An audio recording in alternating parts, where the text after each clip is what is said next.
કલોલ નગરપાલિકામાં હોબાળો થયો છે। બજેટ બેઠક વચ્ચે જ અરજદારોનો હોબાળો। પાલિકાએ ગટર જોડાણ ન આપતા હોબાળો કર્યો છે। રેલવે અને પાલિકા કચેરીના ધક્કા ખાતા અરજદાર સાથે ગેરવર્તન કરી ધક્કે ચઢાવાયા છે। કલોલ નગરપાલિકા ફરી વિવાદમાં આવી છે। રેલવે તંત્રમાં પણ રજૂઆત કરવા છતાં પરિણામ શૂન્ય મળી રહ્યું છે।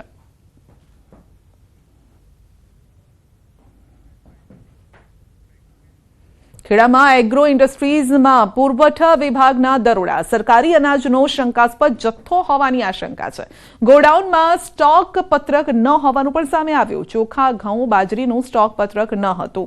જિલ્લા પુરવઠા અધિકારી માતર મામલતદાર દ્વારા જેન્ટલ એગ્રો ઇન્ડસ્ટ્રીઝમાં દરોડો પાડ્યો હતો અને જિલ્લા પુરવઠા અધિકારીએ પંચનામું કરીને સ્ટોક સીઝ કર્યો છે। ચોખા 283 ટન, ઘઉં 63 ટન અને 34 ટન બાજરીના જથ્થાને સીઝ કરાયો છે। જેન્ટલ એગ્રો ઇન્ડસ્ટ્રીઝમાં ઘઉં, ચોખા, બાજરીનો જથ્થો સરકારી જથ્થો છે કે નહીં તે તપાસ કરવા સેમ્પલ લેવામાં આવ્યા। કલેક્ટર ઓફિસથી બાતમી મળતા તપાસ માટે ગયેલા અને ત્યાં જે જથ્થો છે અનાજનો એની ચકાસણી કરેલી।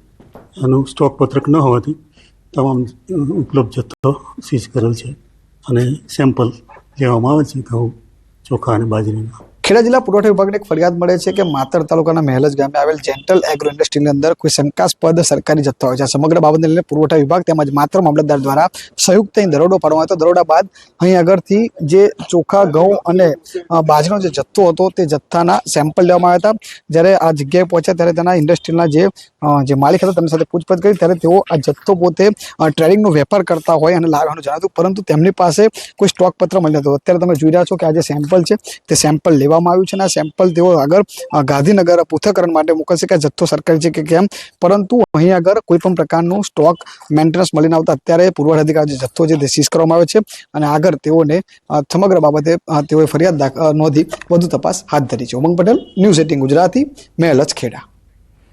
સ્વામિનારાયણ સંતોની દ્વારકાધીશ ભગવાન વિશે વિવાદિત ટિપ્પણી બાદ દ્વારકામાં સખત વિરોધ જોવા મળ્યો છે। ભગવાન દ્વારકાધીશ અને દ્વારકાના ગુગડી બ્રાહ્મણો વિશે કરવામાં આવેલ વિવાદિત ટિપ્પણી બાદ દ્વારકા ખાતે દ્વારકાધીશ પૂજારી તેમજ સમસ્ત ગુગડી બ્રાહ્મણ 505 અને હિન્દુ સંગઠનોએ વિશાળ રેલી યોજી ભગવાન દ્વારકાધીશ મંદિરેથી એસડીએમ કચેરી સુધી વિવિધ સૂત્રોચ્ચાર સાથે ચુસ્ત પોલીસ બંદોબસ્ત વચ્ચે રેલી યોજી આવેદનપત્ર પાઠવ્યું અને 7 દિવસમાં આવા વિવાદિત પુસ્તકોની હોળી કરવામાં નહીં આવે તેમજ દ્વારકા ખાતે આવીને દ્વારકાધીશ મંદિરમાં ગુગડી બ્રાહ્મણ સમાજની માફી માંગવામાં નહીં આવે તો ઉગ્ર આંદોલનની ચીમકી ઉચ્ચારી છે।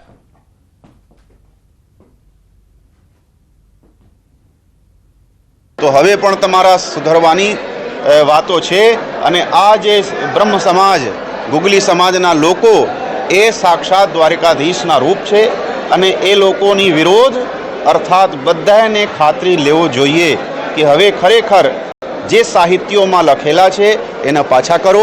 તમે તમારા શિષ્યોને એવા તૈયાર કરો કે એ લોકો દરેક ઠેકાણાથી માફી માંગે। એક વ્યક્તિ આવીને માફી માંગે અને પોતાના વિવર વધાવે, અર્થાત ભગવાન અને દેવતાઓને તમે તમારા જાતને વિવર વધારવા માટે રાખ્યા છો। એવા છદ્મ જે ચારો તરફ ચાલી રહ્યો છે એ છદ્મ પ્રચારને તત્કાલ રોકવો જોઈએ। આ આવેદનપત્ર અલ્ટિમેટમ આપેલ છે કે 7 જ દિવસમાં આ પ્રશ્નનો નિકાલ કરે।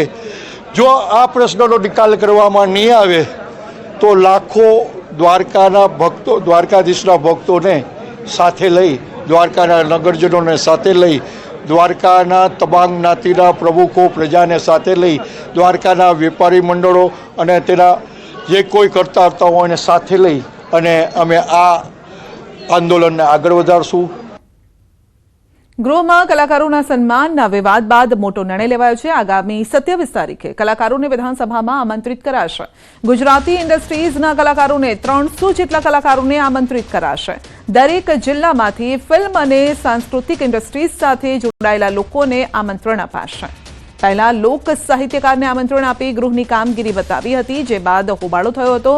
વિક્રમ ઠાકોરે લગાવ્યા હતા પક્ષપાતના આરોપ। કલાકારોને આમંત્રણ આપવા કલાકાર અને પૂર્વ ધારાસભ્ય હિતુ કનોડિયા અને બીજેપી સાંસ્કૃતિક સેલના ઇન્ચાર્જ જનક ઠક્કરને સોંપાઈ છે જવાબદારી। તો હવે તમામ 300 જેટલા કલાકારોને આમંત્રિત કરવામાં આવશે ગુજરાતના।